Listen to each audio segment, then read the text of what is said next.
get started on looking at Chapter 14's discussion about early 20th century literature, which happens to be late 19th, early 20th century literature is my specialty, American literature. That's when you look about what do you specialize in, what's your main area of concentration, that's mine, especially the poetry of the era.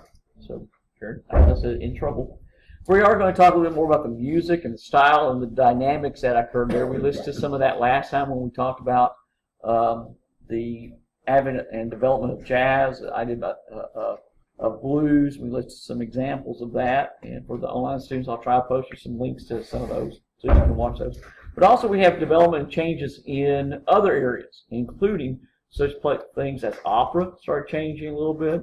Ballet, which had been introduced earlier, is now changing as well. And it's not everybody liked the changes, just as not everybody liked some of that artwork that started coming along. We had Kandinsky in your book, which starts heralding what will eventually be called abstract art, abstract painting, with all the colors sort of splotched, I'll use that word, splotched around on the canvas. Well, dance started taking on some of that as well. And one of the major dance forms is ballet, with Russia leading the way. The Russian ballet becomes sort of a leading troupe in modern dance. It's going to be very influential in a number of areas. And one of these that premiered in 1913, as your book mentions, is La Sacrée de Printemps, the rites of spring, the sacredness of spring. Printemps means spring. So the rites of spring, with Stravinsky having written the music and Yajinsky doing the choreography. Your book phrases it this way. As part of the futurist confrontational, the idea about pace and movement. We saw this, that statue about the man in motion or woman in motion, figure in motion. That was Boccini. Fast-paced, energetic motion throughout the ballet, not the standard form that was expected previously. That's what they do. And as your editor of your book calls it, it was a scandal and produced a public outrage. But it did help to define modern art in the form of dance. So we're going to have a little bit of this on the screen here. Hopefully you'll be able to see it well. I don't know if you can see anything on that screen or not right now. I can't tell if anything's come up.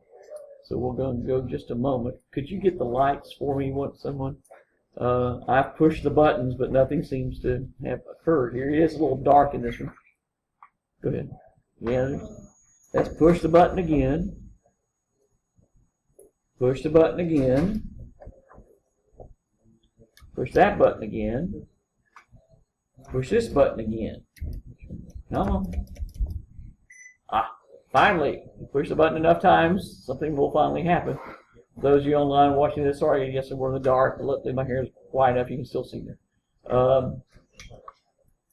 So, hopefully this is going to call up here very soon. Okay, there we go. And this is Nijinsky choreographed. Now, it's not the actual 1913 version, okay, so folks, don't think that. This is a performance later, but it is a recreation of this.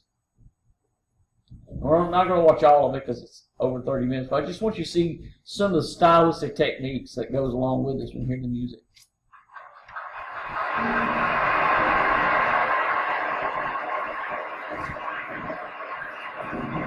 The music is, of course, by Stravinsky. Igor Stravinsky, in case you're wondering. Okay.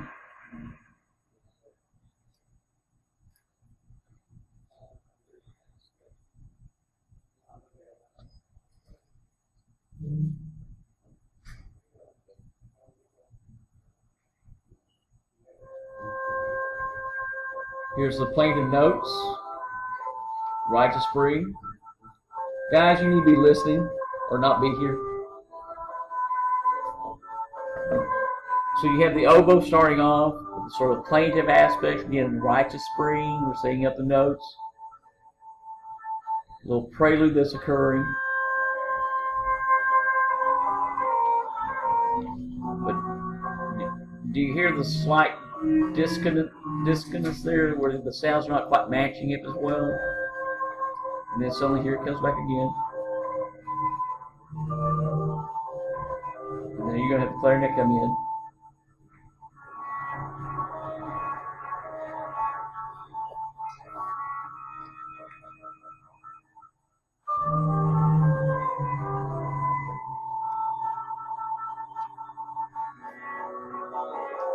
Here, a little bit more time. I'll move forward here just a little bit. I just wanted to hear this opening part. Now we're going to bring in the rest of the orchestra here.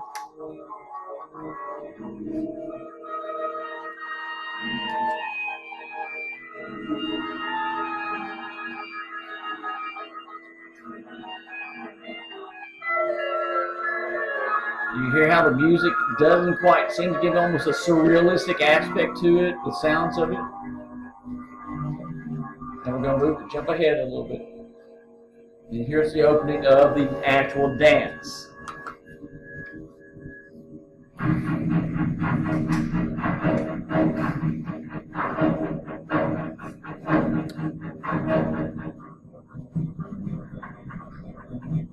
Trust me, with the audience that saw this, they were going, what in the world is this? This is not ballet where they come out and they're all on their toes. And no, this. Where's the jetés? Where's the formal attire? Where's those little tutus that they're all supposed to be wearing? No. He is jumping, or that's all that seems to be happening.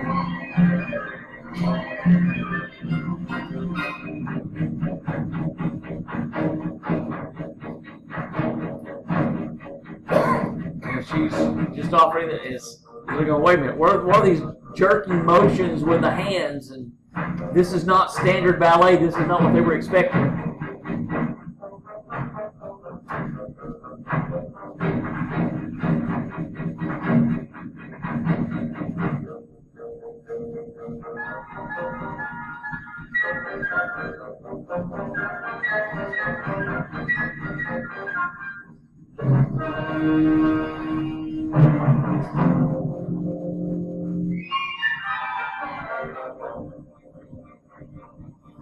And of course, they're not representing humans, as you probably recognize this.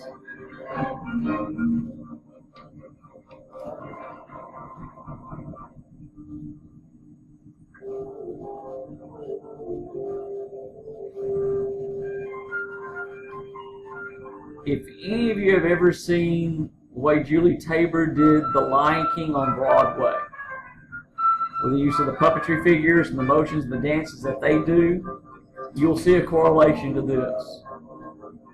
She's drawing on this heritage here.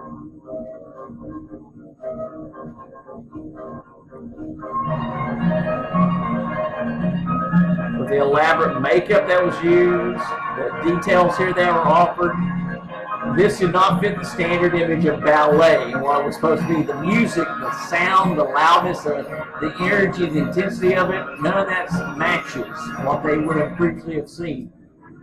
And this motion here, no, that doesn't quite fit.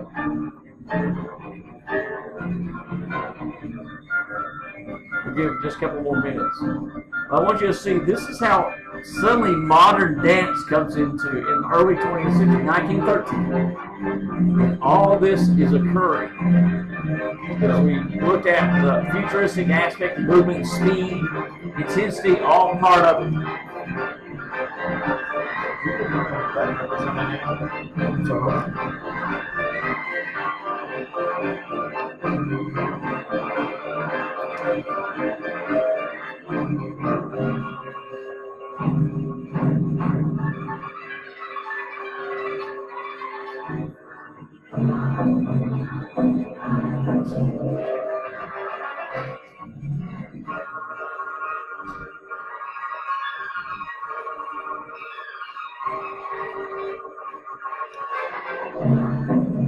I'm going to give you a little bit more time on this one. I'm about to stop there.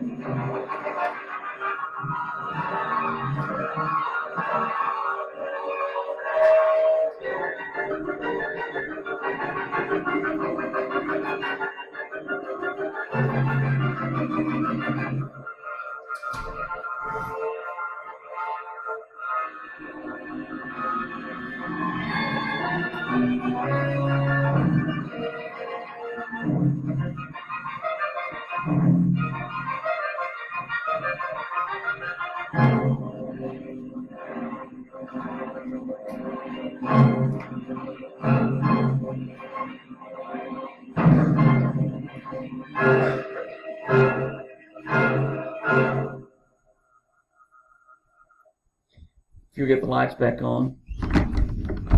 John, what was your question or comment? I'm sorry. Do the women in red represent an animal? They are. They're supposed to be representing the different people. This time now you moved into people at that time. Because I was wondering, because given the name, I figured it was supposed to represent some form of pagan tradition. Yeah, that's part of it. But you have animals at first. You know, what you can tell that one, then it moves into other aspects of the other grouping. And people were going, "What? We paid to see a ballet. What the heck are we watching?" And it was different. But that became modern dance. I said it wasn't well received. But as it says here in your book on page 460, Stravinsky is quoted as saying that they'd had the dress rehearsal the night before, going over everything. It says that there was an audience of actors, painters, musicians, writers, representatives of society, had been uneventful. They sort of, okay. Well, of course, they're the ones who are at the forefront of modernism, trying to push the artists, etc. They're okay, that's fine. But the night of the public premiere, when it first started, that opening notes that you heard, that oboe playing, just that little plaintive wail almost aspect, says it aroused laughter. So what can you see? Playing. Then they started hissing, booing, and catcalling. They had turned the lights on to hopefully quiet the crowd. Eventually, believe it or not, because they're watching this and they get violent about this. These Parisians, they get it. The police had to be called, and Stravinsky, composer, crawled to safety out of a backstage window. Yeah, this did not sit well. Now, I know you're going, they got that upset over what? But it was that groundbreaking. It was that changing. It did not fit the standards that they had previously expected, and the audience reacted to it. It creates that tension, and it's going to continue that way. Says that what was new was the angular, jarring, sometimes violent, rhythmic aspects of the music, the pre-Christian ritual. You were asking about pagan rituals. That's part of it, yeah. Where you have eventually, and here's really what caught on, because we didn't see all of it. Eventually, you saw that one lone figure standing there at one time. You had all the groups around. You had that one figure sort of off by herself. Eventually, you have that figure is sacrificed. Because, of course, right to spring, we have to sacrifice for it, as we've seen in some previous cultures. They do that, and people are going, they killed that person. That's not what we want to see. Remember, they're coming out of all the other problems that they've had, and they're trying to settle down. Now something this is occurring. The sacrifice of the maiden, which is what that is, just gets to them, and they can't, and that's what you have. And your book tells you a little bit more about the different parts of the ballet. It's irreverent. It is pagan, to use Sean's term. It's not what the audience had expected from previous ballet experience. They wanted to see the standards, and they weren't doing that. And that's basically what we start seeing marking the moderns. They don't conform to standards anymore. They're trying to challenge those. They are moving away from such ideas. And it becomes very challenging and difficult. Your book mentions a few other composers who also go against that. Have any of you ever listened to anything by Schoenberg? I'm not going to play anything for you this time. I know you're all going, oh, how disappointing. Music, what else can we do? But I'm not going to play anything. But Schoenberg is a little grating at times. If you've never heard anything by him, maybe I will play something for you. Because he can be interesting. As it says in your book, he was convinced of the irresistible disillusion of the European laws of art and harmony. He abandoned tonality. And this is the one that's mentioned in your book. I am going to go ahead and play you something after all. I just have to do this. Can't help it. Okay. This is from the Chicago Symphony's version of it. It's called Pirogue Lunaire. 5 performers are playing 8 instruments in various combinations, and accompaniment to a voice that does not sing, but instead employs a technique called speech song, where the singing voice maintains pitch without modification. And you'll understand what that means as you listen to a little bit of this. And I'm not going to play again all of this for your eyes, just a little part of it.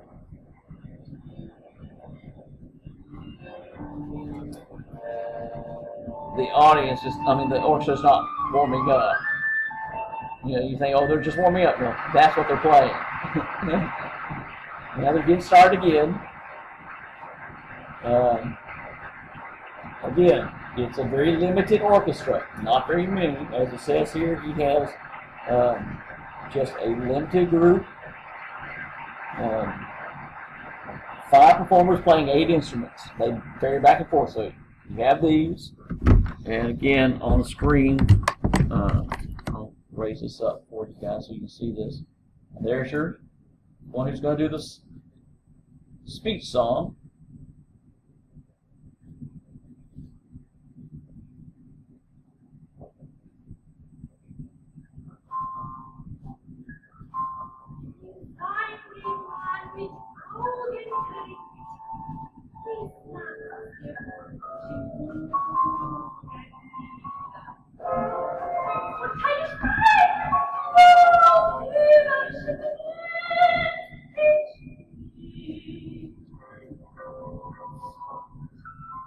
This is Schoenberg. I know. I like the flute. It's an acquired taste. But you can hear the piano off to one area, and it doesn't seem to be corresponding to what the flute's playing. And this doesn't seem to fit too well either at times. And yes, she's singing the right notes. That's how they're written. I think the music could work well in certain situations. Do you hear how the piano is playing though? It's like maybe more. Yeah, almost, yeah.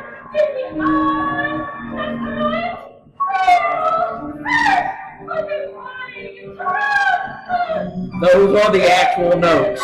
I swear to you.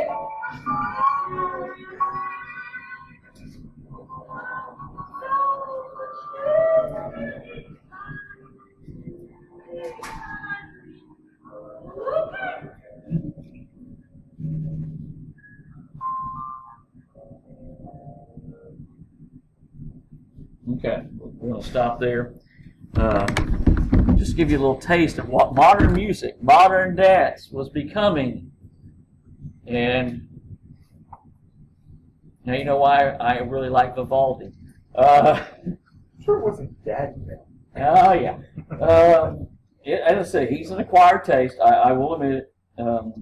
It is an acquired taste to learn to like Schoenberg. Yeah, just force yourself. You almost have to. What we are now moving to, and this is where you all just suddenly can wince all you want to. It's going to happen.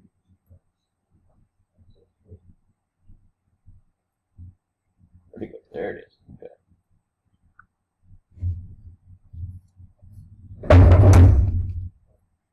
Modern literature sort of comes off of this idea of let's try to jar the impressions. Let's try to do what we can to startle. I mean, that's, when you listen to Schoenberg, when you listen to Stravinsky and see the ballet that Nijinsky choreographs to the music, it's energetic, it's vibrant, but it's also very jarring.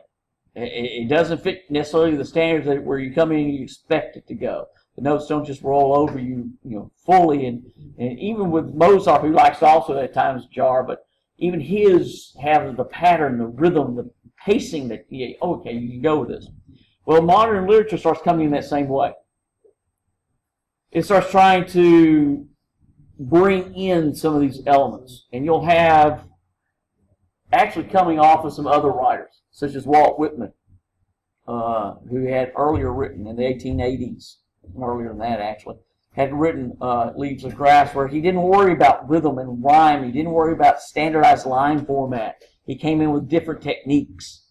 Well, now you're going to have others who are going to come in and do the same thing, as opposed to what the neoclassics and the romantics have done, where they followed form, where they employed rhyme, rhythm, standard length of lines, etc. Now they're going to change it. One of the early movements of the modern poetry era is a group called the Images, where they were attempting to bring about imagery. And that's all they really want to do. They just want to focus on images. One of the leading proponents of this is Ezra Pound. He eventually pulls away from him, although he starts the movement, basically. He pulls away from him and says, no, it's not doing enough. I want to go off someplace else. And so he does. But he comes in and says, what we need to do is boil it down to the image, that which is stark, which will convey, and that's all you need, just the words to convey the image. And in your book on page 461, you have one of the most famous Images poems of all time by Ezra Pound. And we have to get the focus in here. Maybe. This document camera. Oh, there we go. In a station of the metro, the apparition of these faces in the crowd petals on a wet black bough. That's the entire poem. The apparition of these faces in the crowd petals on a wet black bough. Now, of course, I know all of you are going, oops, I have to stay still here. All of you are going, yes, we see the intensity of this. We understand how great it is. I'm going to try to get that pulled over so they can see it. Yes, that's the whole thing right there. It's short, so you can all say, I can memorize an entire poem. Apparition of these faces in the crowd. Petals on a wet black bough. Got it. Go home and say, what you do? Well, I memorized the entire poem today. But it's supposed to be intensive. It is essentially concentrated. And that's what they're going for. They're trying for something that slaps, if you will, you directly. Where you have to see this apparition of these faces. Not the faces themselves, only an apparition. A spirit aspect to it, where they're not even real to you. And all you see, and this is in the station of the metro, which means metro is the subway station in subway system in Paris. So literally, as the trains are going past, you get the sense of speed. That's all you have. Remember, futurists are looking at speed. Because all you see, not the actual face, is just sort of a ghostly image of it, because it's going past you so quickly. Petals on a wet black bough, as if you don't see the real thing, only something. And that becomes what the Images are going for. They're striving for this intensity of experience and expression. And one of the Images is an American writer. Ezra Pound's American too. He's an expatriate, though he has to go and live in Italy. He gets in trouble. He's a socialist, so it doesn't work too well. Is William Carlos Williams. Now, William Carlos Williams was a physician, a doctor, general practitioner. That's what he was. And he wrote poems also. Quite often the stories are, whether true or not, but it could be apocryphal. He would come in and between patients, he would spin over to his typewriter, an old typewriter, the manual kind, where he would type out prescriptions for his patients. He would have an idea and he'd type out a poem. Be done with it. One of his poems called This Is Just to Say. And the story behind it, supposedly, is he'd gone out on a late night call, because the doctors used to make house calls. He'd gone out on a late night call and come in early in the morning and had opened up the ice box, not the refrigerator, but the ice box, and saw a plate of plums. He ate the plums. He put a little note in there for his wife so she would know, because he would be sleeping in, she'd be up before he would, that he'd eaten the plums. And literally, the note, the poem is, this is just say, I've eaten the plums that were in the ice box, which you probably were saving for breakfast. Forgive me, they were delicious, so sweet and so cold. So he goes to bed, he comes back down the next morning and goes, where's the note, where's the note? She went, what note? Well, I left it in the plate. She goes, why? It's a poem. Whether that's true or not, that's sort of how some of his poems seem to come across. Well, this particular poem, one of the most famous of the Images poems, one of the most famous poems in all of 20th century American literature, just to let you know. It's called the red wheelbarrow. And I know you guys can't see that too well on the screen. Sorry. But what it says, so much depends upon a red wheelbarrow blazed with rainwater beside the white chickens. Got it, right? You're all going, my life has been changed. Because this is a life-altering poem, folks. It is life-altering. Ask Miss Doyle over here. She had listened to it already. Because I talked about this poem in English class. It is life-changing. It really is. But it's in images. So we're going to talk about some details. I'm not going to go into all the details because I have other poems to look into. I think the wasteland is on that. Talking about why red? Why couldn't it be blue? Why couldn't it be green? Why couldn't it have been purple? Because red is important. There are connotations to the meaning of red. It's associated with blood. It's associated with life. It's associated with death.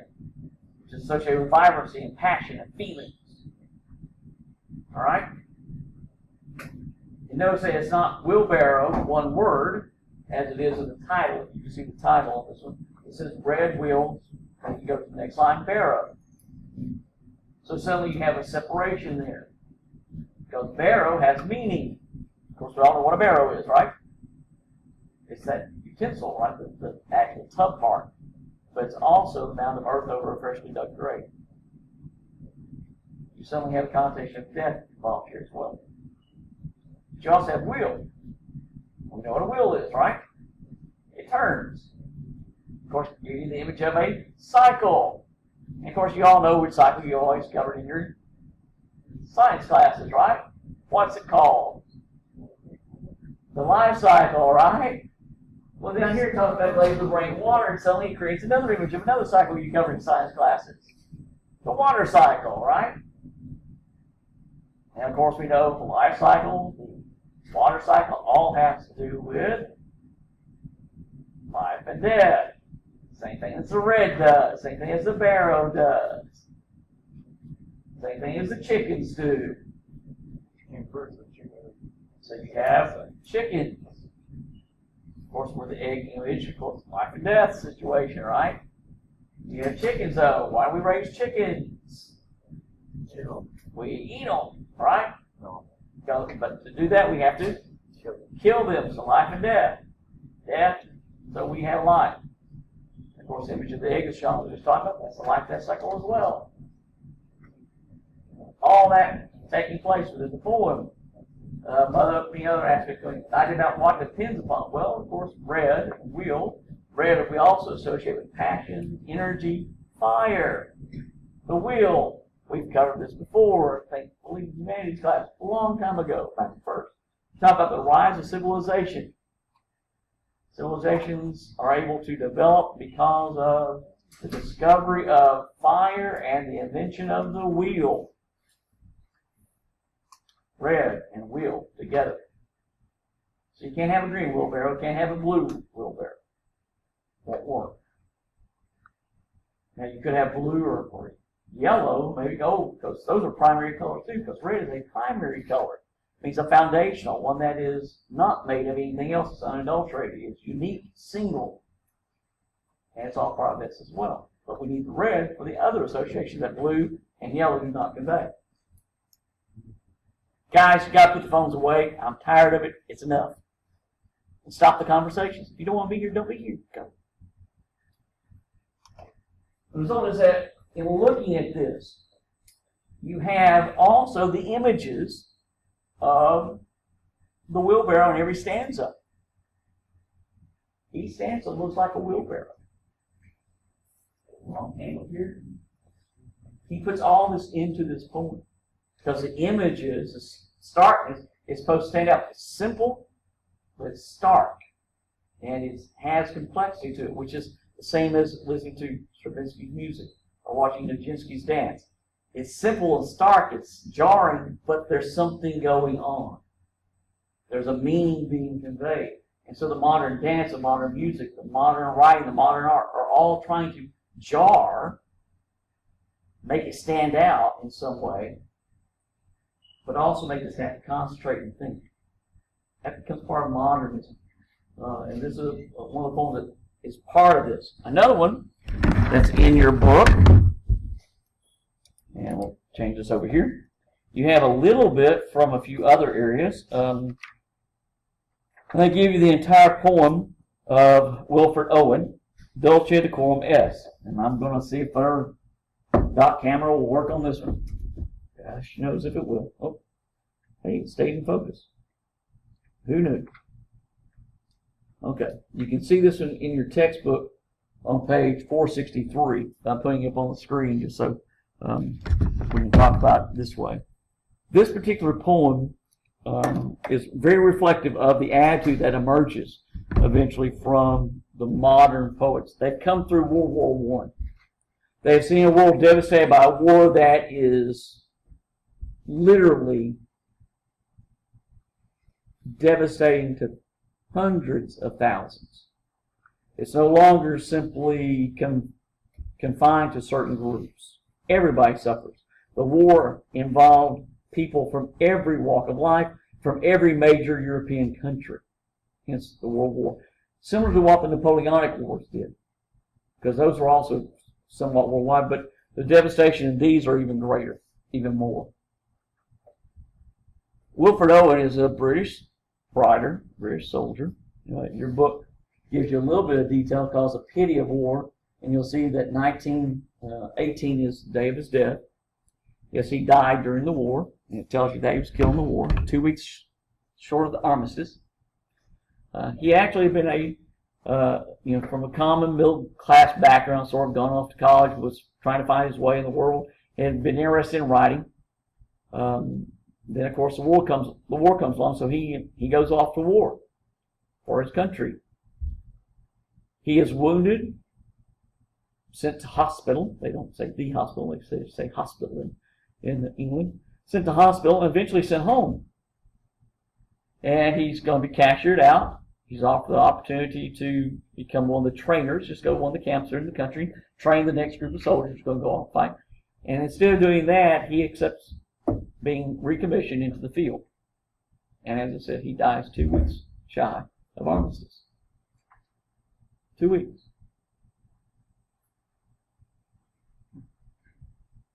Many of his poems are going to deal with the subject of war. This is one, Dulce Decorum Est. They are not published until after his death. They're posthumously published. A friend of his, who also became a well-known poet, Siegfried Sassoon, is generally responsible for publishing these works. This particular one takes a quote from Horace, Pro Patria Mori, Dulce Decorum Est Pro Patria Mori. It is sweet and fitting, Dulce Decorum, it's sweet and proper, that one dies for one's country, Pro Patria Mori, your fatherland. So it's sweet and fitting. He goes, but he takes that idea and says, do not tell, as it says toward the end of the poem, that you will not tell with such high zest to children armed for some desperate glory the old lie, Dulce Decorum Est Pro Patria Mori. Because he gives us an image. Again, he's not really an imagist, but he deals with images strongly. He gives you a series of images through the use of similes and other metaphors to convey what it's like being a soldier in battle. The images are very stark, as you see bent double like old beggars under sacks. Now, we don't necessarily think of soldiers, young men fighting, as being like old beggars. It's very stark. Again, I'm using that word because this is what he's doing, this modern poetry. It's a stark image in contrast to what you would anticipate. Just as jarring, then, as the music or the dance, etc. He goes on to talk about knock-kneed, coughing like hags. Again, images that you don't associate with soldiers. He says, we cursed through the sludge. That as we're walking back, they curse through sludge, till on the haunting flares we turned our backs and towards our distant rest began to trudge. Men marched asleep. Many had lost their boots, but limped on bloodshot, all with lame, all blind. drunk with fatigue, deaf even, to the hoots of disappointed shells that drop behind. The shells being disappointed because they're not hitting people. It's a very harsh image of what it's like being a soldier in the aftermath of battle. For those of you who have ever been involved in athletics, after you lost a really, really tough game, or maybe not even after there's a tough game, you've been involved in a blowout and you're on the other end of the blowout. It's harsh, it's struggling. You have to drag yourself off the field and you just have been pulverized all night long. You don't really want to, but off you have to go, right? It's not the image everybody has of people, that we have of our winning team and everybody being exulting about what's taking place. It's instead what Wide World Sports used to call the agony of defeat. Well, it doesn't say that these soldiers were defeated. You don't get the image that necessarily did they lose the battle or did they win it? It doesn't matter. Either way, this is what it's like. And he talks about one of those bombs going a little farther than probably thought and exploding. And it's a gas bomb. I think I mentioned last time to you that they came up with conventions for war. After the World War I ended, they got together and made rules. What you can and cannot do. Can't use chlorine gas bombs anymore. Outlawed. Chemical weapons, we have, not supposed to have chemical weapons, right? So that's wrong. Well, this is one of the chemical weapons because it's a chlorine gas bomb. Anybody here know anything about chlorine gas? Okay, John. When you jump into a pool that's been recently chlorinated, how does it feel? It burns, right? Well, that's really, really diluted. They just drop one little tablet of chlorine into hundreds of gallons of water, right? Chlorine gas is concentrated. And especially what happens is when it does explode, the gas goes up. It's supposed to be an inert gas, but what it actually does is react with the moisture in the air. Water, H2O. When H2O and chlorine, Cl2, get together, you wind up with hydrochloric acid. And that's what you breathe in. Acid that eats away at you. If you breathe in just the pure Cl, the chlorine gas, it's an inert gas, so it goes down and fills up your lungs. And the oxygen can't displace it. So as your lungs fill up, you're asphyxiating, you're choking to death, at the same time that when it does mingle with the moisture in the air, with a chemical reaction, it's creating acid that you're bringing in, so it's eating away at all your soft tissue. The powers that be decide that's a horrible way for people to die. Let's not do that anymore. So we have rules against it. Well, this is what this poem looks at. They fumble for their masks, trying to put them on, but one doesn't make it. Or ingest the gas. And this, on the line, you'll see, gas, quick boys. But someone still was yelling out and stumbling and floundering like a man in fire or lime. Dim through the misty panes and thick green light, as under a green sea, I saw him drowning. Then you have the little stanza. In my dreams, before my helpless sight, he plunges at me, guttering, choking, drowning. Because this is what it's like. One couldn't get the mask on in time. What do you do about it? You can't do anything. It says instead, what do we do with him? Well, all you can do says, if you two could pace behind the wagon that we flung him in, watch the white eyes writhing in his face, his hanging face like a devil sick of sin. If you could hear every jolt of blood come gargling from the froth corrupted lungs, obscene as cancer, bitter as a cut of vile incurable sores on innocent tongues. It gives you a very harsh image. Looking at the face because you're walking behind you. All you could do is fling him into a wagon, march behind it, and see him gradually dying in front of you. The effects of the bomb. And you can't do anything about it. Because if you could see that too, you would not tell the old lie that it's sweet and fitting to die for one's country. Now, Wilfred Owen's poetry became very, very popular in the 1960s in this country. It's really where his reputation was resurrected, really looked at, and where he really emerged as a fairly strong poet. You can sort of guess why in this country, especially around California, Berkeley, why his poetry was suddenly started being read and recited and put into English classes to be taught. Because of the American reaction to the Vietnam conflict. What he doesn't say, though, is that we shouldn't fight for one's country. That's not what it says. It says you shouldn't lie about it being sweet and fitting. That there's nothing sweet, there's nothing proper, decorous, is another way you can translate the word decorum, about death in battle.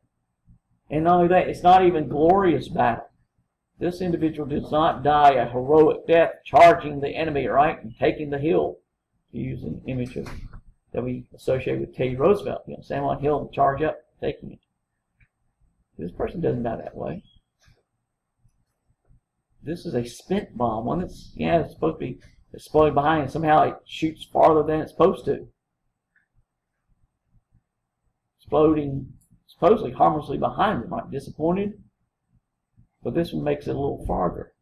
Hits them when they're retreating, going to their distant rest. And suddenly, okay, got to put the gas mask on. And one guy is too tired, too worn out, not fast enough. Remember, this is that era about speed, but also about automation. Because bombs now can be launched at great distances. There's nothing sweet about it. It's a horrific way to die. That's why the moderns show that the society, as great as we think it's going, it's making life so much easier. Yeah, but there's some other aspects to it too. They're not so good. That's jarring, that's harsh, that need to be looked at. We talked about, the Harlem Renaissance and the Cotton Club and the situation there. Duke Ellington, the music becoming really, really popular. The radio takes the music all over the country. So his group was very, very popular. But his orchestra, his band couldn't travel. Couldn't go to big cities and do concerts or play at other clubs because they were all African Americans, which winds up giving rise to the big band. That's a discord that should not have happened, but it did. And the moderns look at that saying, look, here's what's happening. In the 20s, you have the golden age of jazz, as they call it, right? It's called the Jazz Age, as labeled by F. Scott Fitzgerald, who lived through it. But he also writes about, we weren't being mindful of anything. It was that carpe diem attitude. Let's live for the moment, seize the day, do what we need to, and enjoy what we have. It doesn't have anything else that we really, substance being had. Instead, it all collapses around them, right? 1929. So we weren't prepared for this. We just want to get away from the war. Let's forget about all the harshness, and let's just enjoy. Well, the moderns think, but you can't. It's part of it. And we need to recognize what can we do. It's going to be in the next chapter, chapter 15, I'm trying to lead into, that we start seeing some of these changes occurring. That we start seeing some aspects. One of the writers of this modern era who basically comes up with a name for it is T.S. Eliot. T.S. Eliot produces a work he's working on from about 1914-15 on, during the time of World War I, puts it down for a while, comes back to it, and the work is finally published in 1921. The work is called The Wasteland. It's written in 5 sections, each one with a separate name. Some of them are a little longer than others, a couple of them very, very short. In your book, you have some quotes from it. Different ones, different places. You actually have 4 different little brown sections in your book. The opening that you see on page 463 those are the opening lines. And it's appropriate since we are in April, because the poem opens with "April is the cruelest month." You go, wait a minute, this is springtime, right? We just heard "Rites of Spring" by Stravinsky, the dance and the celebration of those rituals. College to have a single beginning. Yeah, and so the result is that he writes, "April is the cruelest month." Now, Eliot is American, so if you take American literature, 23, 28, you run into Eliot. If you take British literature, 23, 23, you run into Eliot. If you take world literature, 23, 33, you run into Eliot. Because eventually T.S. Eliot takes British citizenship, so he's British. But no, the boy was born in St. Louis, Missouri. He's an American. Put him in American. And he's such a major figure, of course, he gets in the world literature book.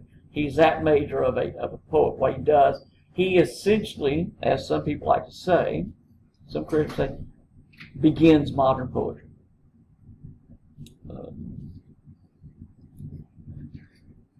His work,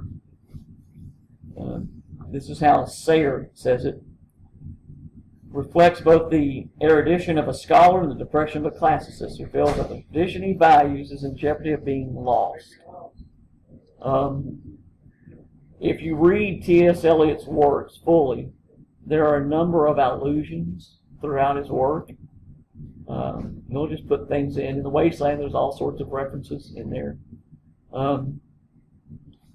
To the extent that as he worked on the Wasteland, getting it ready for publication, he was advised by Ezra Pound, when I showed you earlier about in the station of the Metro, apparition of his face in the crowd, fiddles on what about. Won't have memorized now. Pound was his advisor in comedy. He would pass the work to Pound and get feedback. And we had it in shape basically like we wanted. Pound told him, Tom, his name was Thomas Stearns Eliot, but T.S. Eliot, Tom, they're not going to catch it. And Eliot went, what do you mean? They're not going to catch all this stuff in here. He goes, what do you mean, what stuff? This and this and this. And he goes, why not? Because they're not going to know it. He goes, why not? Everybody knows this stuff. They know. He'd written an earlier poem called The Love Song of Alfred Prufrock, which Miss Dole knows because I made her read in my English 13-2 class. And he starts that poem with a quote from Dante's Inferno. And we referenced Dante's Inferno one time. He quotes it in the original Italian. Now, in our English textbooks, we always have a footnote for that. A little footnote saying from Dante's Inferno, and they give the translation. Eliot didn't give any translations. He assumed everybody had read Dante's Inferno, would recognize it, and of course, if you read Dante's Inferno, you read in the original Italian. Right? So basically, his target audience is only learned people. No, he just assumed everybody knew it. He did. He had read it. So, they should have too. So he has the Wasteland, and Pound says, it's not going to work, Tom. They can't catch all that. And the result is that Eliot says, you're kidding. They're really not going to know all this stuff. I went, no, they're not going to know it. And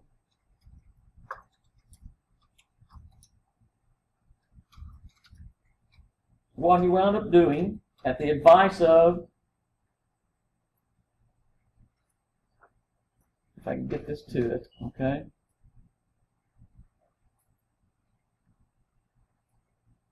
He was told, Tom, you need to write some notes.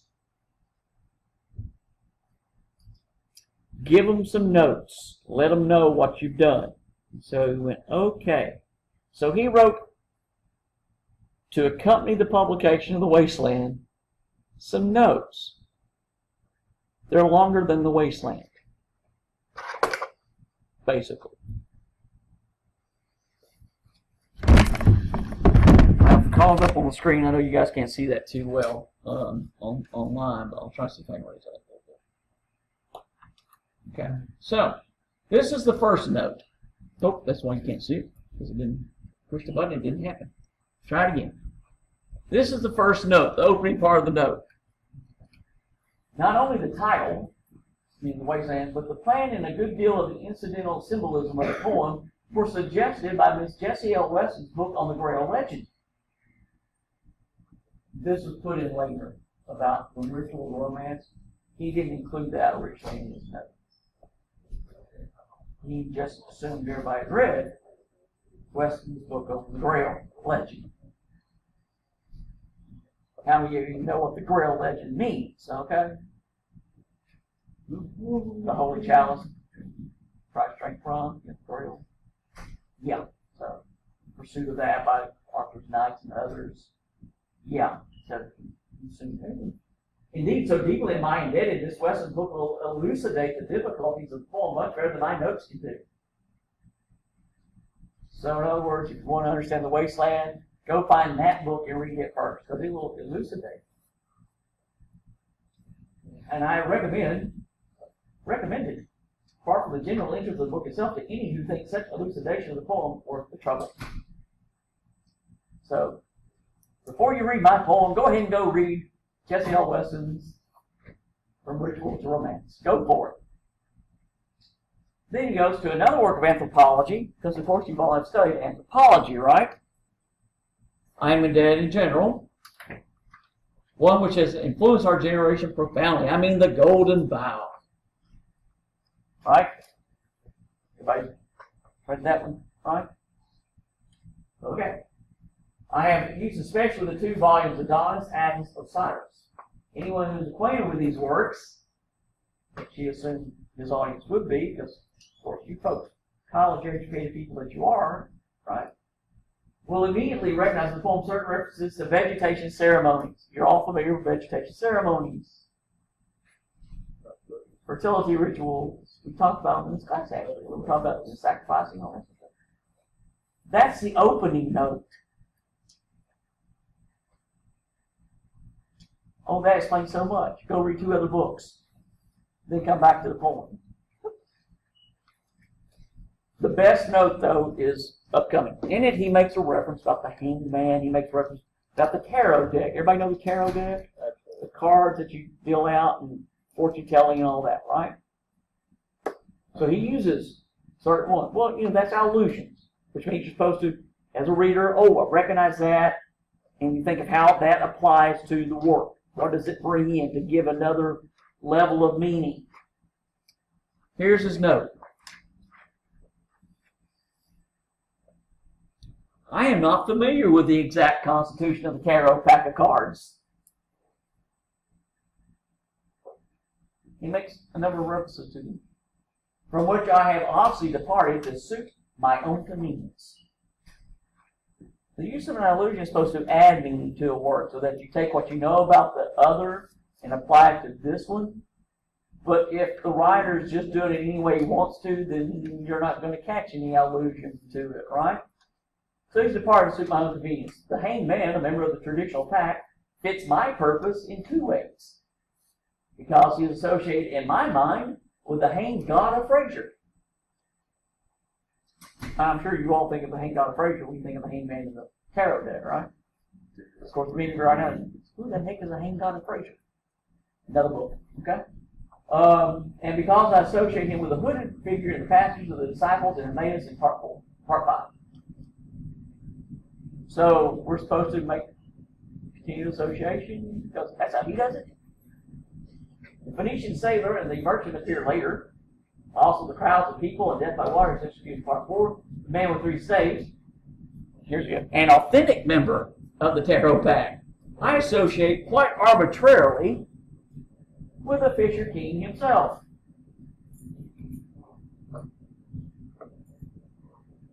So do we need to know the tarot deck? Because obviously the meanings of the figures in the tarot deck have nothing to do with this poem. Other than the fact that he's using them. Without really taking the meaning of it. They're great notes. They're wonderful. And Pound just went, Tom, that's not going to help me at all. But okay. So the Wasteland is published, and in the back of it are all these notes. Just like that. It's a great set of notes to read. It's like, this is not how you try to instruct your audience. Okay, if you're going to give notes, it should help to explain it. Don't tell them, go read 2 more books. But nothing against the Golden Bough, nothing against From Ritual to Romance. They're actually very nice little books. Okay, they really are. Look up the Golden Bough sometimes. Good book. What's really, I should have shown you this one too. Okay, these two. Remember I told you he would include from other works, references to other works. Baudelaire, Charles Baudelaire, the poet that we talked about, previous chapter, and the one who wrote about going along, you see the body, right? That nice spring day, they're walking along, suddenly there's the corpse. He included a reference to Baudelaire, so of course it's from one of Baudelaire's poem, so he puts the lines of the poem. Oh, great.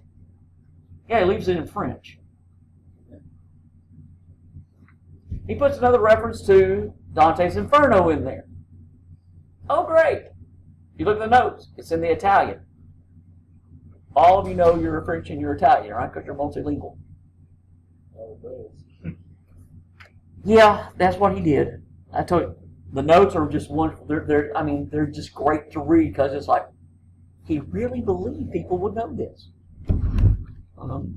But this is part of that modern attitude. It's like, okay, the life, the world is changing. This is his background. He's coming from this going, what's happening to the world? Well, it's now the wasteland. And that term, that title of this work gets applied to the world at large, that we are in the wasteland. When television comes along, and people start criticizing television, what do they call it? The wasteland. In the 1960s, a group called the WHO, Teenage Wasteland. That's an allusion to this poem. It's highly influential. The images that he uses, the long passage that you have on 464, again, I'm not going to read that part for you, but you can read through it. And it's just looking at individuals, situations. But there's allusion in it too. He talks about I, Tiresias, though blind. Well, Tiresias, of course, is reference to the blind prophet in Greek mythology. Appears in the Oedipus plays, among other places. So he takes on the idea about a blind prophet, one who is seeing the world not because he can physically see it, but because he understands it. Says that I too awaited the expected guest. I who have sat by thieves below the wall and walked among the lowest of the dead. He's seeing this, and then he gives you descriptions of people. The images are very countering to this. It's like, okay, what are we looking at? Well, it talks about one who bestows a final patronizing kiss and gropes his way, finding the stare unlit. She turns and looks a moment in the glass, hardly aware of her departed lover. Her brain allows one half-formed thought to pass. Well, now that's done. I'm glad it's over. When lovely woman stoops to folly and paces about her room again alone, she smooths her hair with automatic hand and puts a record on the gramophone. Lovely woman stoops to folly. It's another one of the allusions. Yeah, I know for it. From a play by Oliver Goldsmith, called She Stoops to Conquer. But it gives you an image of, well, I'm glad that's over. This relationship with her departed lover, right? You think, oh, the romantic evening, we're coming out of the romantic age, right? No, she's just glad it's over. That modern attitude, speed, get it done, be finished with, and move on. And the wasteland is what you say, is this really what we want? What are we creating? What are we producing? What is going to be left? He says there's not much. In your book, it quotes at the very end, not from the actual poem itself. It says, as it nears its conclusion, there's a flash of lightning, then a dry gust bringing rain. Remember, we start with April is the cruelest month, is the opening part, where it talks about lilacs out of the dead land, mixing memory and desire, dull roots with spring rain. The idea about, will the rain bring something else, the rites of spring, Stravinsky, Nijinsky. that need to sacrifice so that we will get rain, we'll have the replenishing, the revitalizing of the world. Well, Eliot says, no, April's the coolest month. It gives you that hope with that thinking, oh, spring is here. Everybody goes, but really what does it offer? A wasteland with bringing rain, which Sayre says it signifies maybe hope, but hope built on what premise? The poem is richly allusive, all sorts of references, as I was trying to tell you. Poetic, mythic tradition, Shakespeare, Holy Grail, what Eliot calls the fragments I've shored against my ruin. And he is looking at a world and he says, where are we really going? And he ends the poem with Hindu prayer. Shanti, Shanti, Shanti. Where literally he addresses a number of different cultures all the way throughout. I mean, you're looking at a world that he sees as being a conglomerate, but it's also individualistic. Remember the Surratt and his pointillism. It will be Das, but forming the big picture. Well, Eliot's looking at it also saying, how are we going to do this? What will we do? The consequence is that it leaves people feeling a little depressed. The great fall, the glorious jazz age of the 20s, the golden age of this one, it falls. I mean, literally the bottom, as they say, drops out. Depression, 1929, the world suddenly is in a wreck.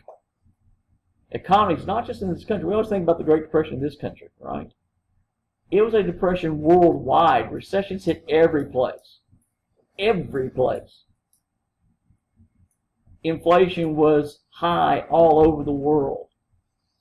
Only, some people were inured to it, that they were fine, but they made it through it. For many people, it's not how it was. They suffered in this time. And, jobs were lost. Production went down. All sorts of issues occurred. And so you have, as it says here in your book, the sense of despair. And what happens is that some were trying to, let's just get past it. We'll get through it one more time. Just, there's got to be something better later. And you wind up with some different ones where they came up with an idea called Dadaism. This is, as Sayre puts it on 464 in your book, that people opposed the war situation. They opposed the social war that was what they thought was bringing about, as your book says, genocide. Told you hundreds of thousands of people died in that war. And they said, we just can't go that way anymore. We need to move from this. Dada, as it says in your book, Tristan Tzara claims he started. Holstenbeck and Ball said they did it. How did they come up with the name? Well, we just were playing mumbly peg with a knife and a dictionary, and it landed on it. And so you have Dada defined for you by Tzara, Tristan Tzara, who was Romanian. Okay. Dada does not mean anything.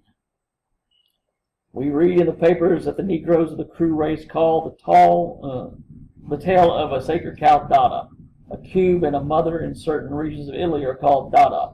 The word for hobby horse, a children's nurse, a double affirmative in Russian and Romanian is also Dada. Da. So it becomes an international signifier of negation, that life itself is meaningless. Not quite. And so Dadaism influences art. With Tzara and Holstenbeck and Ball, Jean Arp, Emmy Hennings, all part of this too. They did music, which Ball's is called a noise concert, and it really is. If you thought Schoenberg was interesting,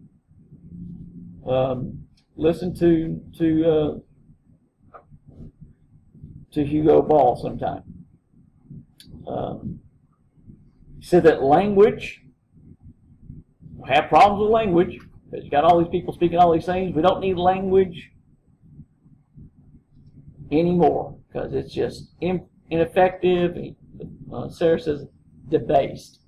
It's come to too many negative aspects, so we don't need language anymore. All we need is sound.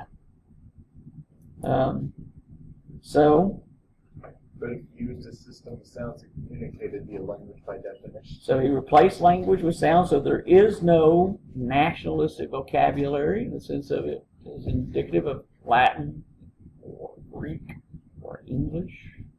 Nothing like that. It's just sound. Remember you were listening to Schoenberg where she was singing the sounds, but she was actually singing words, right? Not with Hugo Ball. You have for you something that he read on stage, and I like this one. They said Ball would dress in this really strange-looking costume to perform, and Sarah says it was so cumbersome, so difficult, so stiff, is how he says it. He had to be carried and stood up on stage. He couldn't walk in it. And this is what you have in your book on 465. This is an example of Hugo Ball's sound. Gaji Beli Bimba Glandri di Luai Lone Caldori Gajama Bimberi Glasala Glandiri Basala Tufum in Zimbrabim Plus Gasala Subtufum Zimbrabim. And you all understood that, right? I don't understand this if he wants to get rid of language, but if you use sounds and you put meaning to them, it is a language. But it expresses emotion is all he's worried about. It's not a particular race using a word that becomes loaded because of ethnicity or some other concept associated with that. You don't get to use that one. Yeah, that's Ball. He's an interesting figure. So, of course, artwork starts looking like that too. Let's just put things together. Remember I told you we had Kandinsky started influencing abstract art later. The Dadaists come along and say, okay, let's do even further than that. And in your book on 465, you have Jean Arp's work. And that's the flower hammer. And you can see the hammer aspect. Let's put this up on the dot camera. We hope. You can see the hammer. It's in the white part. It's right here. This is the flower hammer, because you're supposed to have the image of flowers growing, and so you suddenly have the contrast between the two. Tool hammer that's used, and then the natural vegetation and growth. It's interesting. People look at it, some praise it, go, oh, he's so unique. Others look at it and go, huh? So this is how Arp tended to paint. Sarah does a nice little detail about this, truthfully. How many of you have ever, hopefully, probably not today in class, but you probably have before, in some class, you sat there, the person just keeps talking the way I always do, and so you just sort of doodle, right? You sort of take your pen, just sort of move it along your page, and you look down, and you've got scrawls everywhere. That's how Art painted. Free flow, take the paintbrush, let it go. Here we go. Sarah phrases it this way. His procedure was to draw random doodles on paper, allowing his pencil to move without any conscious intervention.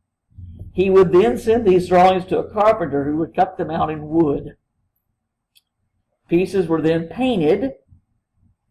They would come back painted. He'd come back with them cut out, and he would take them and paint them different colors, and then just start stacking them up, whichever way you felt. And then he would give them a name, such as the flower hammer. That was his art. So all of you, from the time you were younger, and you just had that pen, you were just doodling on your paper, you did not realize you were imitating the creative technique of Jean Arp and Dadaism.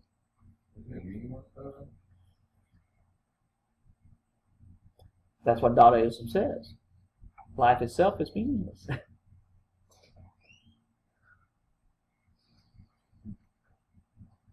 Yeah, this is what some of the moderns are looking at. That they're saying, what's the point of it all?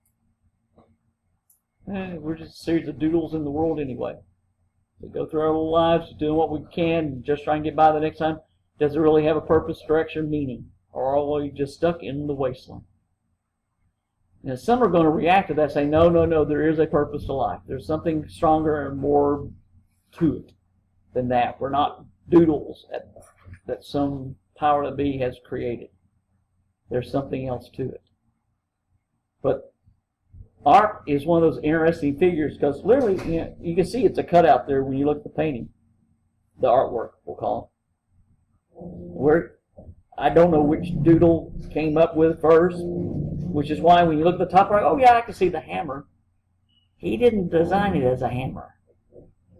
He was just sort of doodling, and when it came through and they cut it cut out that way.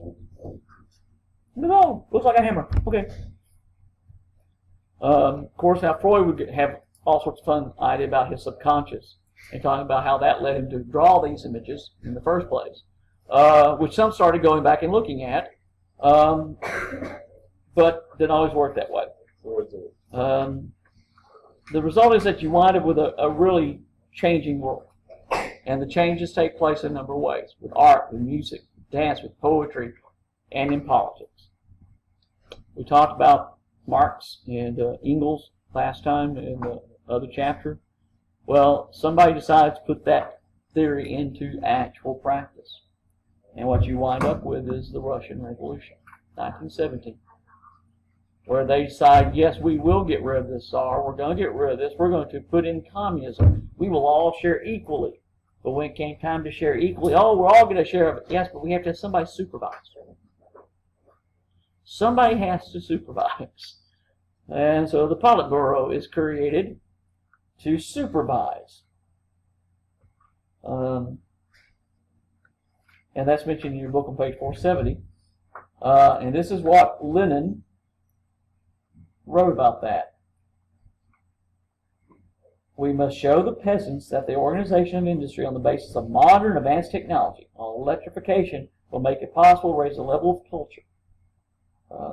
And that we have to, work with this. 1918, they had an election, right? Remember we'd seen that before.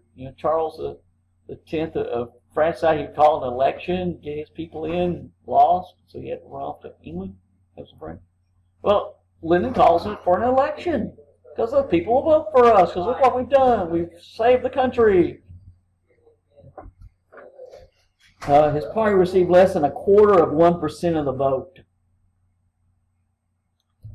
Not 1%, not 0.5%, less than 1/4%. So what does he do? Graciously said, well, the voice of the people has spoken because we're all in this together, we're communists. No, he disbanded everything. Eliminated every other political party, the ones that won, and said, guess what? We're going to be in charge.